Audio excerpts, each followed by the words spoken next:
We are partially funded through the state of Idaho, as well as the Administration on Community Living, or ACL, and the National Council on Aging, NCOA. NCOA supports the National Falls Prevention Program.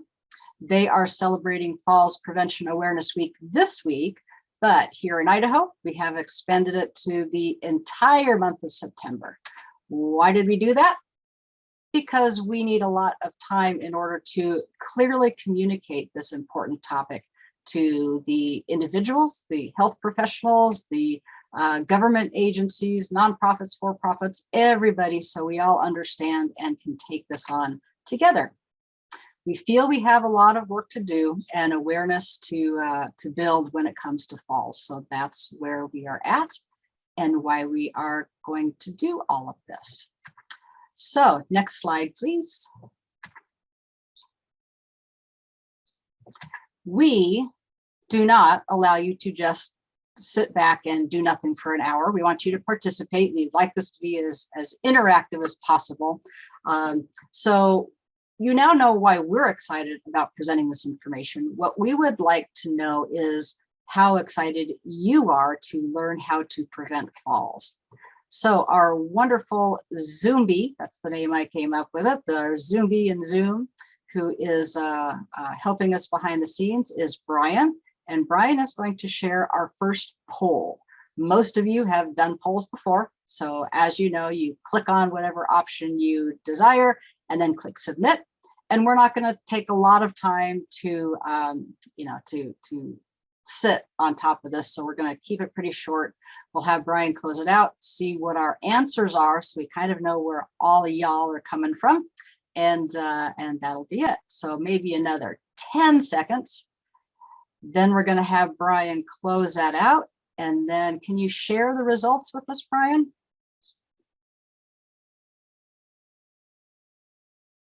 Maybe we need to start it again.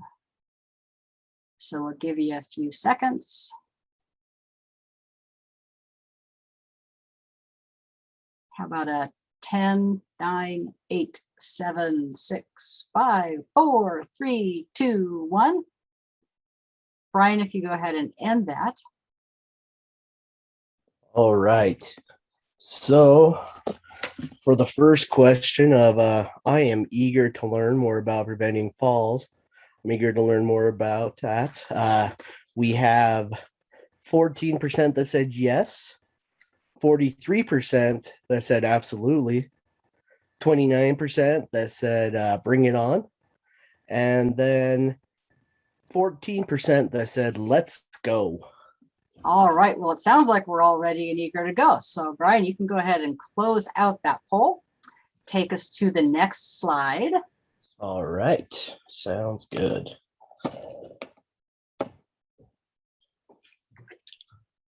All righty, and there we go. So as we start to move through the content, we need to know a couple of things. As far as Zoom goes, most of us are much better at this than we were a year and a half ago. Fortunately or unfortunately, everybody is muted and everybody is also without video. That's just to help us save bandwidth and cut down on background noise. But you can use the chat to talk amongst yourselves, if you will, to comment on what's being presented. You know, I like that, or geez, that's me, or I've experienced that too. We kind of like that to get you guys engaged and interactive. You can also ask questions in the chat, and we'll kind of collect those as we go through. And then we are having the formal official Q&A session at the very end. So you don't have to ask a question now, but if you feel like you're not going to remember it, or it's like really about this topic and you want to get the question in there, please feel free to do all of that. Other than that, it is pretty simple, pretty straightforward. Go to the next slide, please, Brian. So you may hear us refer to the resource guide as we're speaking about things. That's a downloadable guide that contains information about the topics that we're discussing today. It also provides additional resources, reference links, so you can get more in-depth information once the seminar is over. You will also have access to the slides. Everybody always wants to know, do we get access to the slides? That will be there as well. And they're all available from our Falls Prevention Awareness Month, or FPAM, if you see that acronym, website. You will have that URL in several places, so don't worry about necessarily writing it down, but it is http://aging.idaho.gov/campaign/FPAM. And as I said, you will see that URL many times as we continue to work through the day. Next slide, please, Brian. This slide looks a little bit scary because we live in a technical world, and when technology works, it's great. But when it doesn't, things fall down, especially with something like this. Unfortunately, we don't have a whole lot of control over all of the things that happen out in the cyber world beyond our own computers. So if there are emergencies, we want you to know kind of how we're going to handle it. As is usually the case, if any of us have a problem, low quality, or get kicked off, we will rejoin as soon as possible. If you have any problems where your screen freezes, especially, please just log out and log in again. That usually resolves the problem. We also have a telephone. Telephones still work, so there's information here. It was also in your invitation. So if for some reason you can't rejoin us via the internet, you can use this information to use a regular old telephone and call in. Of course, you won't have the visual, but you will be able to hear what we're doing. And if the world does what sometimes the world does, and we get completely locked up from solar flares or whatever, we will reschedule, and we will let you know when that rescheduling will be and how that will happen. So I hope that none of us need it, but that's our emergency plan. If you can go to the next slide, please, Brian.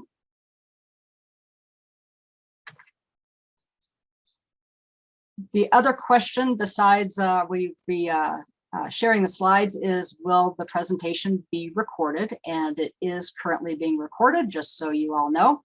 That will also be made available on our FPAM website, the URL we gave you earlier, along with the copy of the slides as a PDF and the resource guide. So that URL is that URL is something we hope you will be using a lot of, okay? So let's go to the next slide, please, Brian.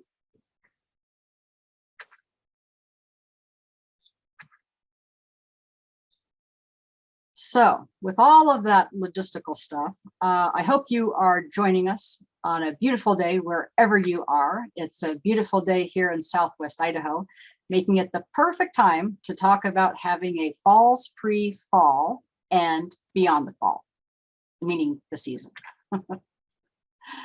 We'll be joined shortly by Michelle Butterfield, who is the expert for this seminar. She's very excited to share her knowledge, experiences, and tips about recognizing and reducing falls risks in our homes. I'm not sure if Michelle is on yet. Michelle, if you are, you can unmute yourself and say hello. Otherwise, I'm not going to take time to open and close all those different things. But hopefully she will be with us in just a few moments. Erin, this is Pam Pearson. She just got the link to get registered, as did I. So we are now, she's getting in and we'll be there momentarily. Perfect. That's perfect timing. I'm almost ready for her. Otherwise, I would have had to take on her position and I could do it, but she is our expert. So thank you, Pam. Yes.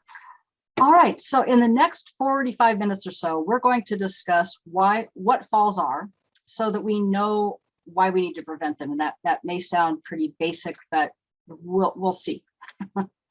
We'll dig into specifically what things in our homes put us at risk for falling, which is something we probably don't normally think about. We're also going to touch a little bit on how food and water can impact our fall risk. It may seem like that's kind of out of place here, but since we normally do a majority of our eating and drinking at home, we think that this is a good place to just touch on that topic as well.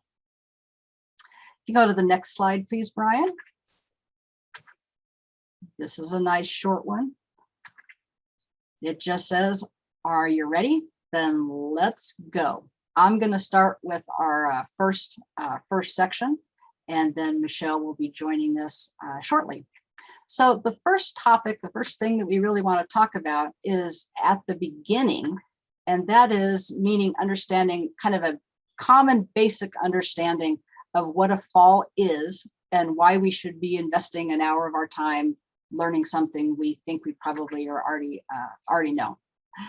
If you can go to our next poll, please, Brian. We want to know very quickly, or maybe not so quickly, your thoughts again. And that is simply, how many times have you or your loved one, if you're a caregiver, fallen? So Brian, are you able to start them? There we go. Perfect. So this is your own impression, and maybe you haven't been counting, but think for just a moment on how many times you think you've fallen in the last 12 months. That's the normal time frame that people are going to ask. We don't want to know if you fell 8 years ago unless there was a significant injury or something with it. So again, this one should be pretty quick. We'll give you about, I don't know, maybe 10 more seconds now. I like to give people a countdown. Even though I'm not going to count because that gets kind of boring. So getting ready to finish up. And Brian, if you can go ahead and give us the results of that poll, it would be awesome. All right. So let's see here. What we have is, for some of us, we had 14% that said none, 43% said once, and another 43% said 2 to 4 times, but we had 0 at 5 or more, which is wonderful news. That it is. It seems like, a majority of us are falling at some point during the year. So you're all in the right place. We're really happy for those of you who have not fallen. But still, hopefully you will pick up some shortcuts or some tips and tricks that you can use to keep yourself falls free. So let's go to our next slide. And we're going to define what a fall is. People have definitely a different idea of a fall. And it does remind me a little bit of, it's very unrelated, but my husband, when we were skiing, he said it doesn't count as a fall unless at least one ski comes off. Okay. Well, other people have different ideas of that. So how we define a fall is important. And this is kind of the official, if you will. Unfortunately, many older adults tend to underplay or not report their falls because they're worried that people will try to limit them, think that they need help or they should stop doing activities. So the numbers that we have are very underrepresentative, it's a long word, of the actual falls.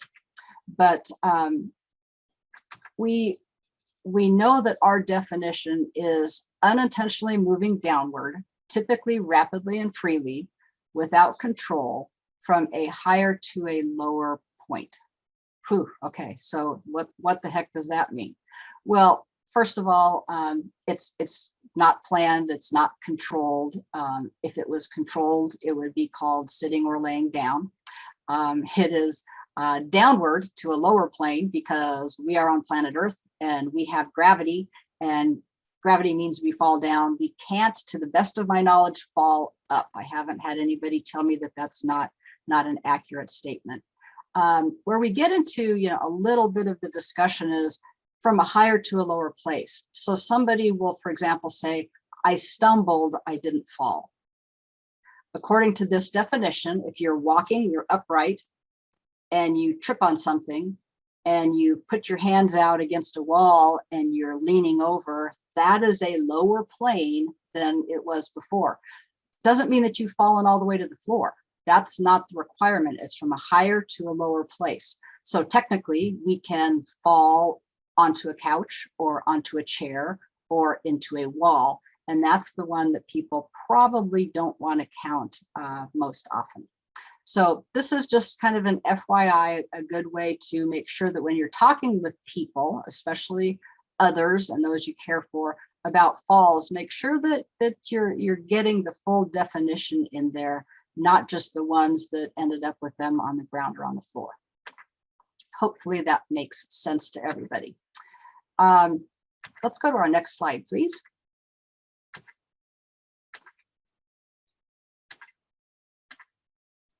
All right, our next topic is to talk a little bit about why we're investing a full month in talking about falls. That's because falls are common and they're preventable. And just, you know, some of the statistics will hopefully let you know why it's important. There are a lot of them out there, a lot of ways to look at falls, but these are just a few that are going to get us started. First of all, falls increase as we age. Now, I'm going to tell you, and I'll tell you this again, falls are not a normal part of aging. We associate them with aging because of things that we are either doing or not doing, you know, as we grow up and as we get older. But statistically, they do increase as people age. Next, we go to the group of people that are 60 or 65 plus, what we typically refer to as our seniors. At that point, 1 in 4 people fall each year. 25% of people will fall at least once in a year, in those 12 months we were talking about. What is really what we want people to understand is that falls are the #1 cause of accidental injury and death in people over 65. And oh my gosh, if they're preventable, then we should not have that number, and it certainly shouldn't be #1. So all of us here today are getting older, one day at a time. That's good news. That in itself just increases our risk, but we're going to tell you it doesn't have to. Eventually, we will hit that age group where 25% will fall, and we don't want to be part of that either. The likelihood of significant injury and even death increases as well. We do not want to be part of that group. Idaho is part of a lot of lists, and I don't know about you, but I don't want any of those statistics to include me. I want to be on the positive side of those statistics. Hope you do too. So let's go to the next slide, please. So how does Idaho compare with the rest of the US? Just because we want to make sure we're not saying, oh yeah, but you know, falls happen in big cities or in places where I don't live. Not necessarily true. Remember that we said 1 in 4 adults age 65 plus will experience a fall in the year. Unfortunately, in Idaho, it's 1 in 3 or 33%. And you know, the numbers may sound insignificant, but 25% versus 33%, 1 in 4 versus 1 in 3 is higher than the national average. By attending the seminar, you are going to learn how to reduce fall risk. I've said it multiple times. I'll tell it to you again. And let's try to pass all the good things that you learned today on to others, you know, not formally, but just in conversation or however it is, so that we can continue to prevent falls in Idaho. So with that said, let's move on to our next slide, please. And you know, I try to keep things light, even though this is a very serious topic, but there are a lot of falls, the quote unquote, in our life. We can't and don't want to stop the fall season, meaning autumn. We can't and don't want to eliminate waterfalls, but we do want to address falls that are about the action or what's happening to a person based on the definition that we just had. So hopefully that gives you just a little bit of a lighthearted way of how we're going to be addressing this topic. Remember, all falls are preventable. So next slide, please, Brian. I don't think any of us have to be really told. We're just reminded that the best way to prevent all of these injuries is to prevent falls to begin with. It's always better to prevent than to treat.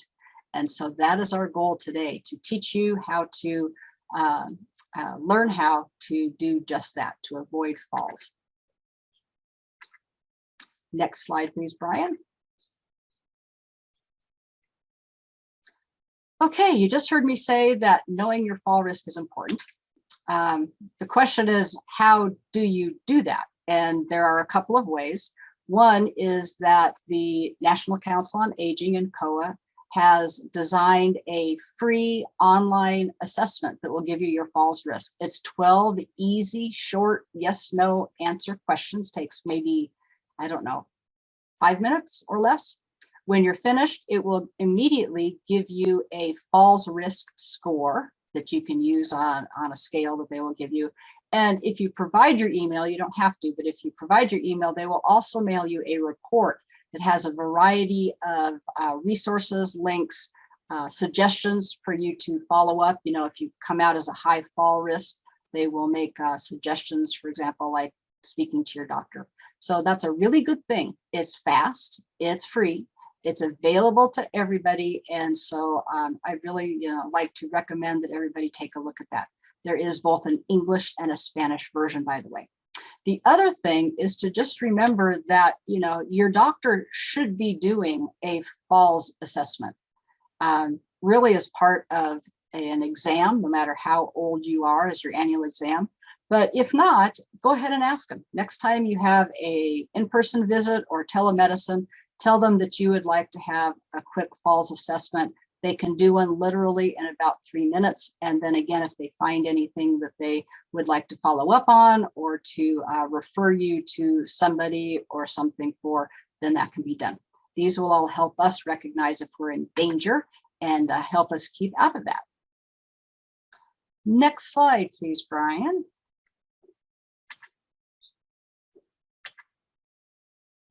Now that we're aware of the impact falls can have, let's get on to learning how we can prevent them. In other words, enough of listening to me and the background and the history and the foundation. Let's get to the goods. In order to do that, I would like to introduce Michelle Butterfield, who is joining us from Southeast Idaho. She is really an expert in both some exercise or activity and movement. She does that as a program, as well as home safety. So Michelle, hopefully you are here. Please unmute yourself and take it away.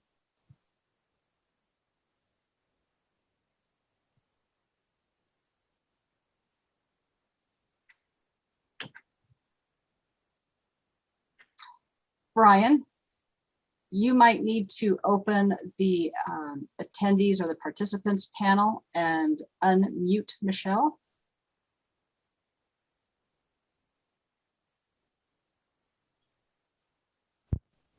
Can you hear me? Yes, we can. Good Okay. morning. Okay. So I'm sorry I joined in a little bit late this morning. I was clicking on a link that was in my Outlook calendar, but I'm glad I'm able to get here. All righty. So do you want me to put my video on? Yes, that would be nice. We can see Okay. your bright, shiny face. Yes. Okay. So let's start my video. All right. I can hear a little bit of background noise. I am in my office. There's not as many of us here today, so I do have, but we have new headphones that these are for webinars and only pick up the voice that's in the microphone. So we'll hope that Fantastic. works. So, okay. So I'm glad to be here today on the first day of fall and present some information on how we can keep everybody safe from having a fall. So just tell Brian to advance the slide.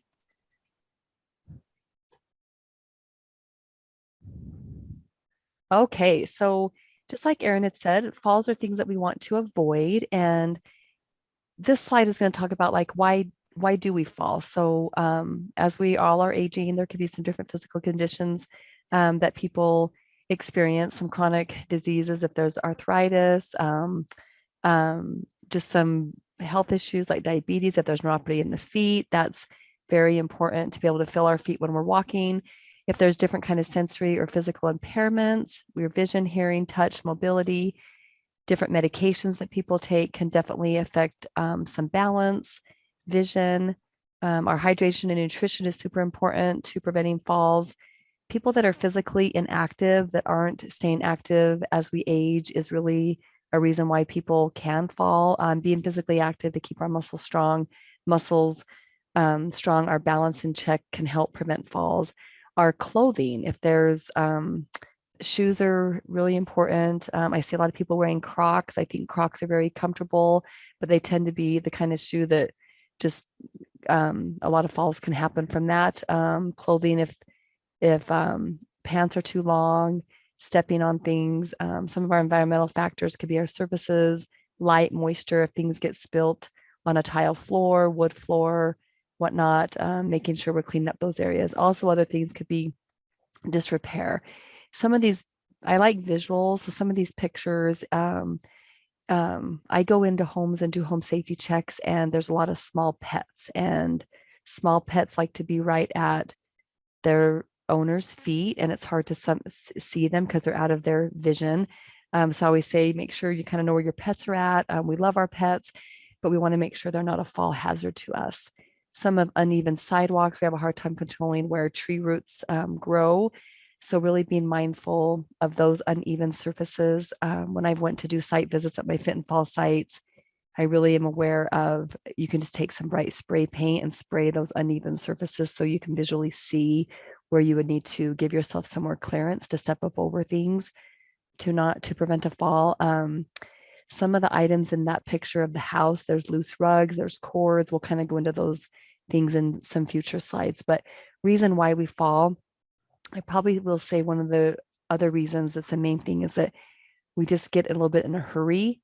So you stand up from a chair, the bed, wherever we're going, we get up and our feet get moving, but we maybe haven't just taken our time to let the blood come to the head, get our bearings, take your time, and really making sure you're paying attention to your surroundings when you get up and get moving. So those are some reasons why we fall, and we're going to talk about more of how we can prevent these things. All right, next slide, please. Okay, some familiar causes of falls, and like I just stated, is standing up too fast. So individuals that experience hypotension, which is low blood pressure, taking that time, standing up too fast, some physical, your medications, your hydration, nutrition are so important in helping getting your bearings, remembering to kind of take a couple deep breaths. Another reason that are some cause of falls is missing a step. So we've all probably done this. I get good at kind of counting how many steps, if I'm going down our steps, if it's a little bit dark or something like that, but we want to make sure we can see. A lot of stairways have some poor lighting. We are losing with it going into fall, we're losing, it's not getting light as early, and it's getting darker into the evenings earlier. Just had a phone call with a friend the other day that he broke his elbow because he fell off the back step and just stepped down and didn't realize that he didn't have another step to go down. Loss of balance. People that experienced some dizzy spells, this could be pretty common in people. A lot of physical things that affect that. Medicines, strength. If you're dehydrated, I'm always promoting, make sure you're drinking your water. As we age, our hypothalamus just isn't telling us that when we're thirsty. So make sure we are drinking that water, keeping our nutrition in check, eating healthy meals. So tripping on clutter, this is a huge one when I go in and do home safety checks, is that we have a lot of stuff. So stuff's kind of around. I am finding that some people keep things stacked up, and I'm realizing that that's what they're using as their way to get through their house and not fall. It reminds me of when a child is learning to walk, and they will walk to the coffee table, and they walk to the chair, and they go to the next thing to excuse me, hold on to brace themselves. Oh, excuse me. Slipping in showers and tubs is really a main way or is a cause of falls. Excuse me, hold on a second. I'm gonna tickle my throat. Oh, excuse me. I've got some right here. Sorry, I get to talking and I just get dry throat. Okay.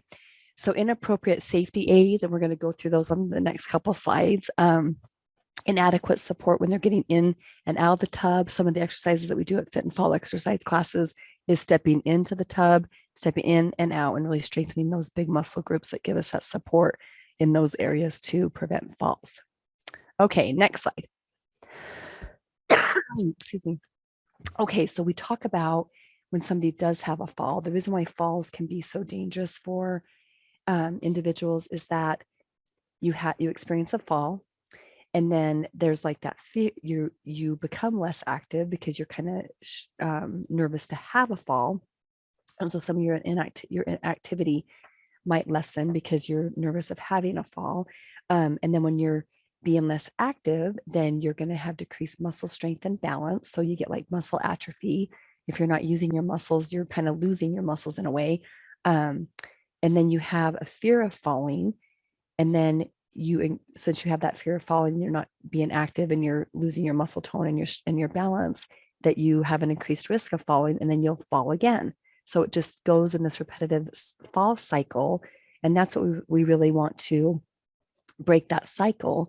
When people are being physically active and staying active, whether it's walking, going to fitful exercise classes, the new thing now is pickleball, and people are being active doing those things, whatever you're doing to keep your flexibility, your strength, and your balance in check, that when individuals do experience a fall, they'll recover from that fall quicker and healthier because they've already been doing something. So it's basically, the bottom line is to stay active, stay mobile, keep your balance in check, just to break this fall cycle. Okay, next slide, please. Okay, so falls cost a lot of money. So our goal with falls prevention is to keep individuals living in their homes in a healthy way, living independent. No one wants to lose their independence, but really what ends up happening when falls do occur, it's actually really, really sad. I've seen some situations to where it's really heartbreaking. I was doing a home safety check a few weeks ago of an individual that is suffering from Parkinson's disease. And his wife is just here, they're in their retirement years. Well, now he's had some falls, and they've had to adjust their home and put some things in place to keep him safe, because safety is number one. But also in prevention, we want individuals to live healthy and independently as long as they can. But when falls occur, you can have a loss of independence, which is kind of a downward spiral, a decrease in self-esteem, social isolation, institutionalization, and then reduced quality of life. And so really that's what we want to reverse with falls prevention. And we've all heard that when somebody falls, 95% of hip fractures from falls leads to a downward spiral. It's never the saying of, oh, so-and-so broke their hip, it's all uphill from here. It's always the other way around. You'll hear people say, oh, my father broke his hip, and it's all just been downhill from there. That's really what we want to avoid from happening. And about 50% of those hip fractures do end in early death. And it's really unfortunate that we live our lives, we work hard, and then we get into our retirement years, and those are shortened by sometimes having a fall. The course of action completely changes. So, all right, next slide, please. Okay, so study of 65 years and older after hospitalization is that some of the post-hospital outcomes, 50% require placement, 33% home without assistance. I don't need to read every one of these. You're capable of reading all these. But what this is really just kind of showing is that the effect that falls do have. So they're in the hospital, they come out, 45% of them are readmitted. Like I said, it's just really this cycle. The 1-year mortality rate over 33%, discharged alive 24%, 3 times greater risk for death for those who require having to be into a facility, because it's really that downward spiral, the loss of independence, losing the self-esteem, the confidence, and then getting out and they're possibly going to have another fall again. So that's why falls prevention, practicing the tips and behaviors are what we need to do for sure. Okay, next slide, please. All right, so this will be a poll question.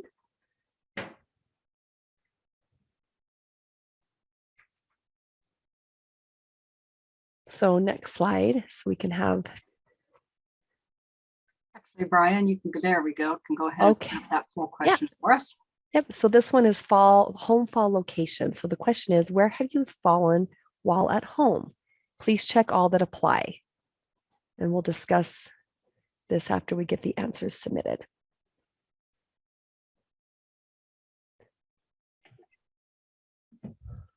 You know, Michelle, while you're talking about all of those things, I keep sitting here going, yep, at least, you know, 2 or more of the things you're talking about apply to me. And I consider myself to be a fairly capable, independent person at the moment. So these things are, you're never too young to learn how to prevent falls. Exactly. And a lot can change in people's health in a year. A lot can change in just a couple months. It's just the unknown. So if we can do the best we can. Okay, well, it looks like these results, it looks like we have a tie in a lot of these areas. So bathroom, kitchen, hallway, okay, all right. These are great. So in a lot of my research, the bedroom, the bathroom, hallways where there's not maybe more grab things to hold on to.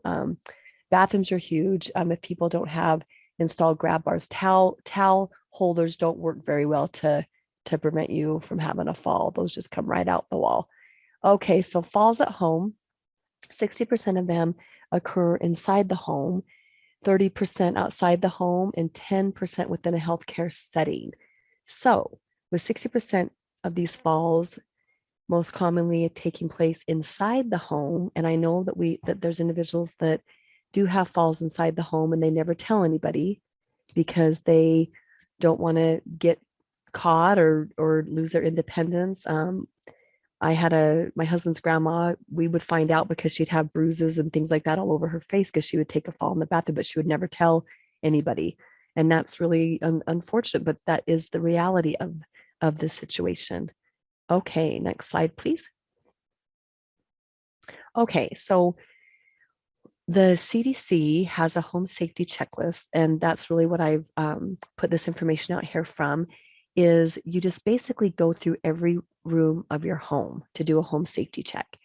I really give the example of if you're a grandparent, a lot of times you'll kind of child-proof your home. If you have new grandbabies that are toddlers walking around, you kind of you put an eye on your home on things to keep things safe. When you were doing fall safety checks, we want to make sure we're going through our home with that kind of eyes on our house to keep things safe.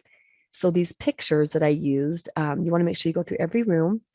Think about the furniture. Like in that picture, we have a small pet, we've got a rug, we've got some slippers, getting caught up on a chair leg of a chair. If you don't give yourself room to walk around something, you can get caught up on something. Ask somebody to help move some furniture, widen up the pathways. But what I'm finding out is that a lot of older adults are using things to hold on to. And I'm noticing, oh, they've made a little pathway from the front room to the bathroom by having things that they can grab onto for support. Some of those things, I just want to be mindful that if they are using something to grab onto, that's something that's going to be solid and would brace them if needed. We want to make sure we're checking our throw rugs. If they don't have that non-skidding backing on the bottom, rugs tend to curl on the ends, big tripping hazard, especially if people aren't giving themselves enough clearance when they walk. Early onset of dementia, Alzheimer's, people tend to shuffle their feet. Well, when you're shuffling your feet, you're not giving yourself enough clearance to step up over things. You want to be really mindful of those situations. Are there papers, towels, shoes, magazines? So there's just a lot of clutter all over the place. We want to make sure we're keeping areas clean on the floor. Are there wires? Are we in a room, or is there like in the wintertime, there's space heaters, there can be blankets on the floor. There's just a lot of different hazards. So just pay attention, like in these pictures, there's just a lot of stuff that you can get hung up on. So just make sure you're being mindful of any kind of tripping hazards. And you're going to just go through and just think of, would that be safe? Is that in the way? Now I can't walk into a room now and not look at things. So, but just if you can start doing that, you're really going to help yourself and loved ones prevent a fall. Okay, so that's the floors we're going to check. Next slide, please. Moving on to stairs and steps. So this activity would be look at all the stairs and the steps that you use inside your home and outside your home. If you have a back deck, patio, steps down to a basement, sometimes older homes. Our last home, it was like walking down those stairs. It was pretty treacherous, but there's a lot of staircases that are like that in a lot of homes that we want to make sure those are stay safe. Make sure we have things off of stairways. Make sure we have railings on both sides. Make sure we have that we're fixing any unbroken or uneven steps, putting the tape or bright paint to make sure we can see that there would be a difference in a level change. The lighting, that picture that has like the light on the stairs, that's great. But even just having nice overhead lighting so we can see, are there light switches at the top and the bottom? And then there's those light switches that actually glow. So you'd be able to know, where that is in location on your stairs. And then checking the handrails. And if there are handrails on both sides, that is awesome. Make sure you check to make sure if any are loose. If there's ones that are loose, that might not hold you up very well if you happen to begin to fall. So, yep. So make sure you go home and you check your stairs and steps, because a lot of falls can happen on stairs and steps. If you have wood steps, if things get wet, if there's carpet, you'll get what they call carpet stretch. So sometimes carpet can get old and then it will get kind of ripply. That's basically like having a loose rug on the carpet. You can lose your footing there and fall. So just really be mindful of those things. Okay, so we've got that covered, and we'll move on to the next slide. All right, so now moving on to the kitchen. So go into your kitchen, look around your eating area, look at the floor, look at what we have in place. Are there any tripping hazards? That one picture that shows the plates at level, you want to make sure, are you having to get up on to higher cupboards and shelves to get things? We really want to make things at waist level. If you do need to use a step stool, the picture that I have there, make sure you have a nice sturdy one. It has a handle at the top.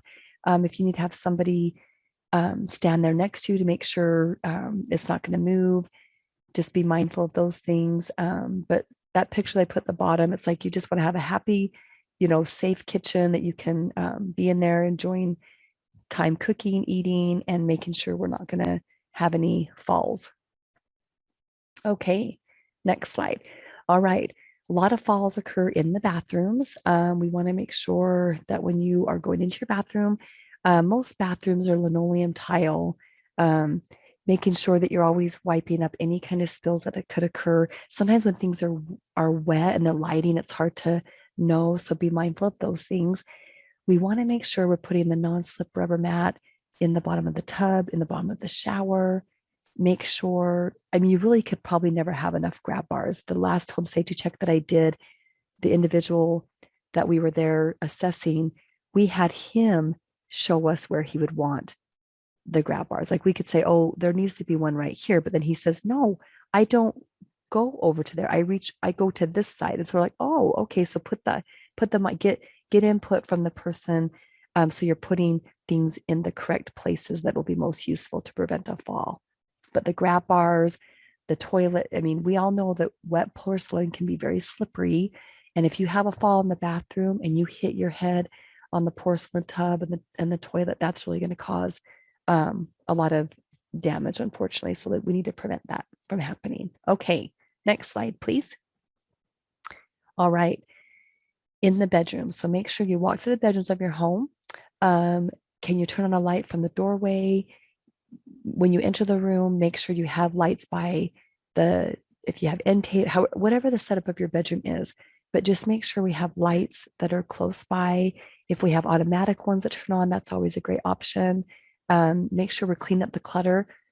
In that bottom picture, I purposely chose this picture because I noticed something in this that would definitely be a tripping hazard. The bedding. See how the bedding comes down close to the floor. I had an individual the other day tell me that she experienced a fall. She luckily didn't get injured, but she was making the bed, and as she was rounding around the side of the bed, her legs got caught up in the bedspread because it draped down to the floor, and on the corner where it kind of bunched up, she got her feet caught up in that, and then she had a fall. So I was like, okay, let's make sure even the bedding is up, that we're not catching our feet. And if you're wearing slippers or shoes that aren't maybe the best shoes to be wearing to prevent falls, that could be a hazard too. So the bedding, make sure your pathways from, if you get up in the middle of the night to use the bathroom, make sure those pathways are well lit and those pathways are open. So do an assessment of your bedroom as well. Okay, next slide, please. And then also prevent falls by staying prepared. So whether it's on the refrigerator or somewhere close by, make sure you have emergency numbers by the phones, carry a cell phone in your pocket. If you happen to fall, you'll have something by you. It's really sad and heartbreaking when you hear about individuals that will have a fall and they lay there for hours, even days, without anybody checking on them and them not being able to get themselves up from a fall. I really help people learn to get up from a fall. A lot of people don't have that upper body strength, and some individuals don't have the best knees, and so we have to find the best way for them to scoot over to something that they can that they can get up to a seated position and call for help. Wearing an alarm device is a great idea if some individuals aren't too happy or excited to do that. But safety is number one. So if that's going to help them, that's what we need to do. All righty, next slide. This is a video. It kind of, I don't know if we have time for this. It kind of sums it all up. Is this something that will be sent out to the group, Erin? We can certainly send that out to the group, yes. Okay, I probably in lieu of time, we probably can just keep Okay. the momentum going. So it just basically sums up what I just talked about. So what we can do, oh, sorry, there's a typo on this page, but what we can do is stay healthy as we age and stay as mobile as we can, walking, making sure we're doing things on most days of the week by staying active, having our annual checks with our doctors, having our medications checked, doing a room by room trip hazard review, making sure we're paying attention to things. If you get new furniture, new lighting, making sure we're just keeping our home safe. Identify your own fall risk. And like Erin said at the beginning, your medical provider can do a fall risk for you. And then keeping methods of contacting help within reach, and then participating in falls prevention programs. Now, in the world of COVID right now and keeping everybody safe and older adults especially, a lot of the falls prevention programs are limited size, practice, very safe cautionary measures. But some aren't even operating right now. If we have a lot of high numbers of COVID in some of our regions, so you just can contact the Falls Prevention Court. I've sent out a lot of packets. I've had discussions over the telephone. I've sent home exercise videos to them. So whatever we can do to make sure we keep things moving in a healthy way. Okay, so next slide. All right, here's another little poll question. So we'll click to the next slide and see what this question is for everybody. All right, so this is part, when we talk about the importance of nutrition as we age, this will be something to see if you know. So water and food, how many cups, not glasses of water, do you feel like you need to drink each day to stay hydrated? I personally love this question because if we're honest, it's very different than maybe what we think the right answer. Yes. So how much do you when I've worked with individuals, people are pretty dehydrated. Always. And we don't know exactly, say, well, I had a cup of milk. Well, was it a big gulp size or?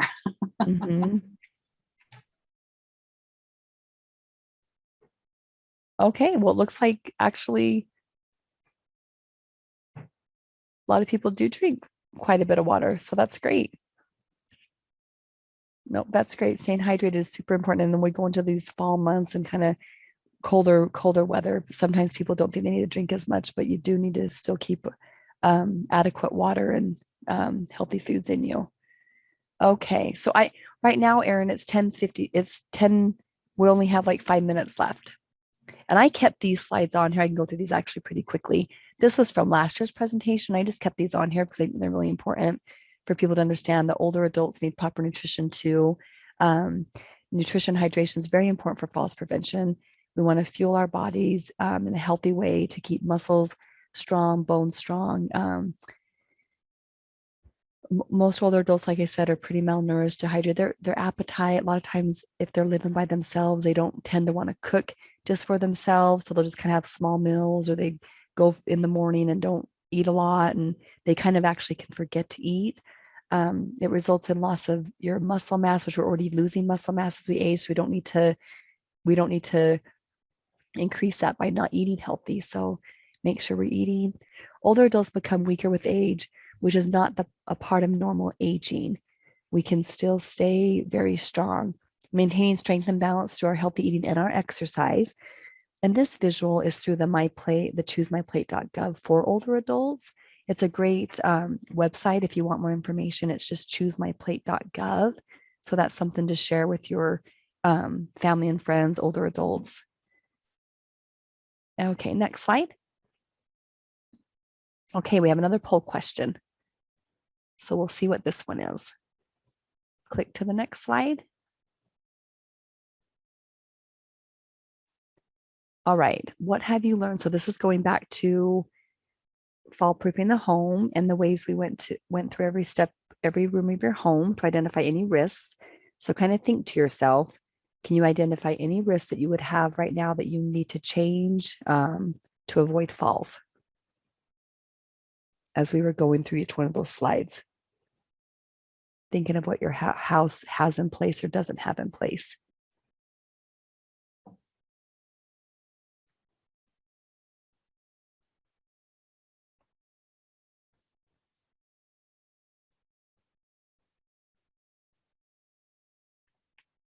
Okay, we'll see what.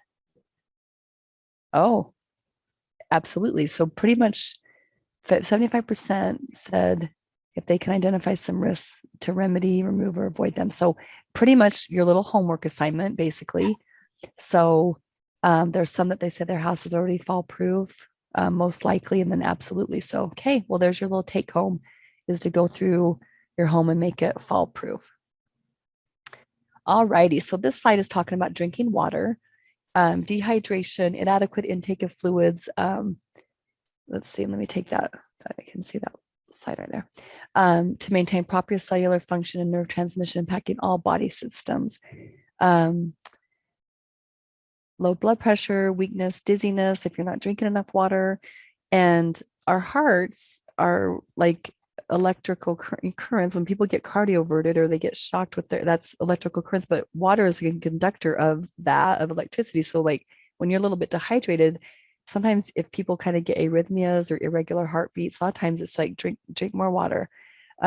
Factors that influence ability to stay hydrated is your age, temperature, humidity, certain medical conditions, medications.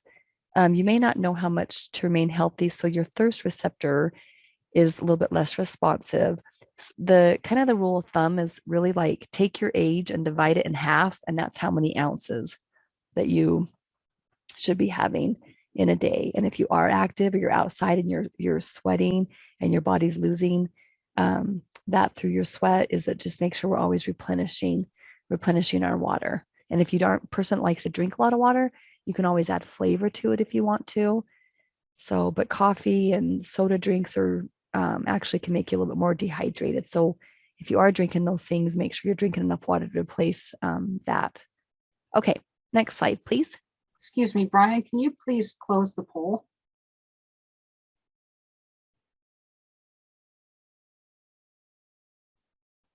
Did it go away?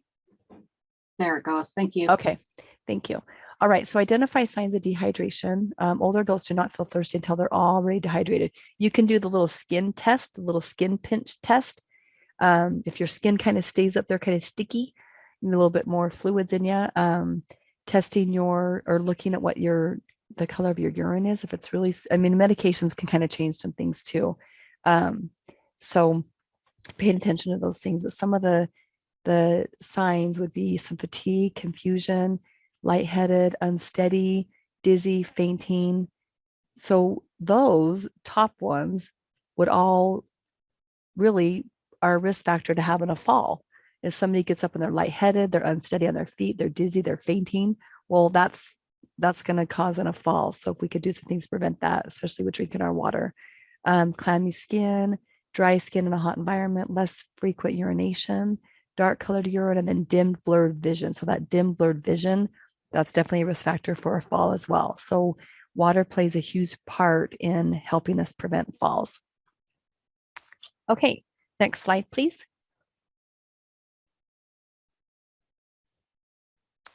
All right. Okay, so alcohol affects fall risk. This is some of the stuff I actually went over in last year's presentation. It's still super important. So being aware of your impairment, just being, making decisions that if you need a ride home, but really alcohol will affect your fall risk. So it can cause medication situations, for blood pressure, heart disease, stroke, liver.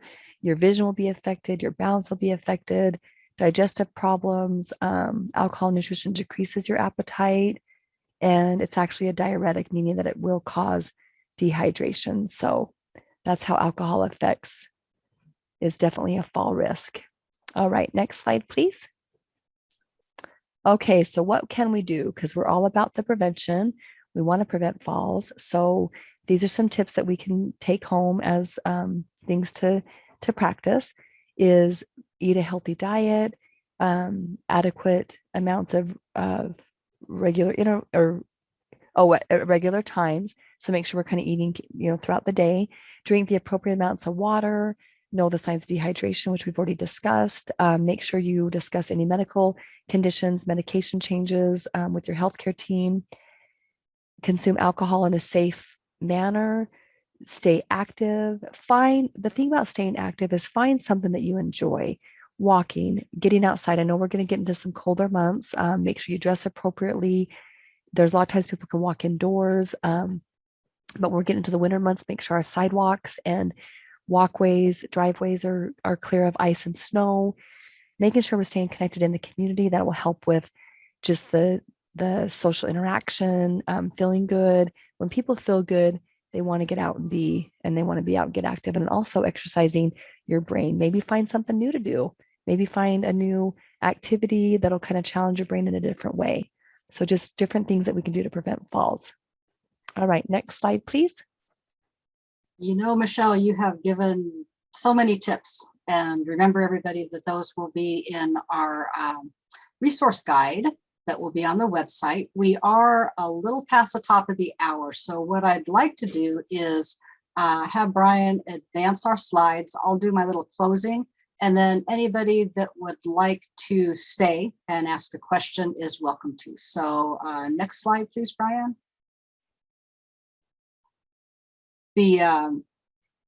Yep, you were right. The can't get enough. The can't get enough was also in our welcome. These are just the resources that will be available to you, and we will send all of those links to you after the seminar. Next slide, please. Did want to let you know that Michelle will also be one of 2 expert panelists in our next seminar, which is a week from today, same time. It is about simple steps, simple things you can do to remain active. So you can sign up for that on the website. And next slide, please, Brian, which is just my thank you for everybody that's been here so far. We can't present if there's nobody to present to. We can't present if we don't have an excellent expert with all kinds of insights and information to share. So thank you to Michelle.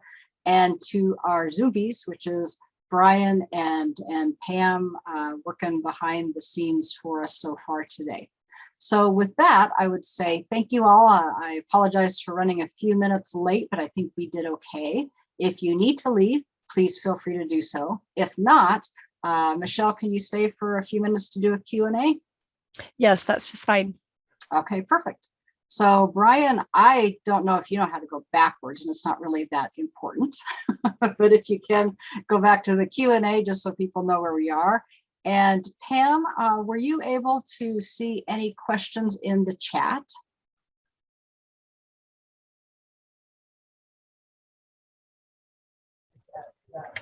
Hi there, Erin. Sorry, I do not see questions in the chat, just comments about the slides that Michelle was discussing in regards to falling and the location.